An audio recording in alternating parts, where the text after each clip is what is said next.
trapped in a Gothic situation. It was 3 young children trapped in a Gothic situation. That automatically became more interesting to me.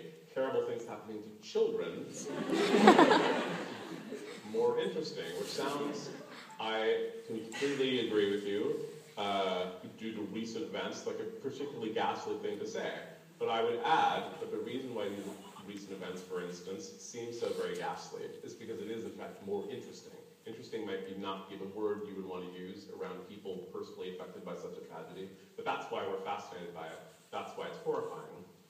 And so I said to this editor, I was very embarrassed about my idea about writing a book in which terrible things happen to children over and over again when someone had asked me to write a book for children, because I thought that's not going to go well. And so I didn't do the professional thing you're supposed to do if you have any interest from any editor, any publishing house, which is to write to the editor a very careful, thought-out presentation about what your book should be. But I knew that my idea was terrible. And I knew the editor a very, very tiny bit. And I called her up and I said, I have an idea for a book for children, but it's terrible. And so I don't want to write it down and show it to you, because that will be mortifying for everyone. And so how about we meet at a bar? And I'll tell you my idea, and you'll agree it's terrible, and then we'll just like have another drink, and the evening won't be a complete loss. And so we met at this bar, and I told her my idea, and she said, that sounds really good to me, which embarrassed me further, because I thought, she's a lightweight. 3 sips of alcohol, and she's completely lost her mind, and she's going to wake up in the morning and say, oh my God, you know, as many women wake up in the morning and say, what in the world did I do last night? How terrible, how embarrassing for everyone. But as it turned out, this woman was Canadian, and they drink like fish, so she wasn't,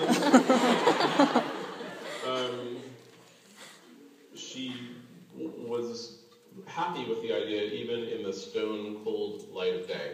And she asked me if I would be really interested in writing a book about terrible things happening to children over and over again. And I said, no, it couldn't be just one book. It should be many books. Because the only thing more interesting than terrible things happening to children over and over is that they just kept marching on over and over again. So she said, how many? And I said, I don't know, 13. And that is how I came to write a series of unfortunate events. Crazy.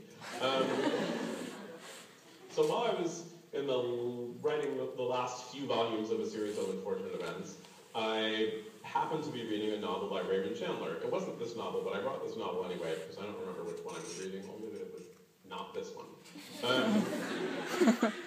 And Raymond Chandler is, to most people, certainly to me, the king of another genre of literature, noir, which is a detective story, usually, having to do with secrets in a seedy town. There's usually a femme fatale who is hovering around the detective, and the standard narrative is that a detective is hired to do something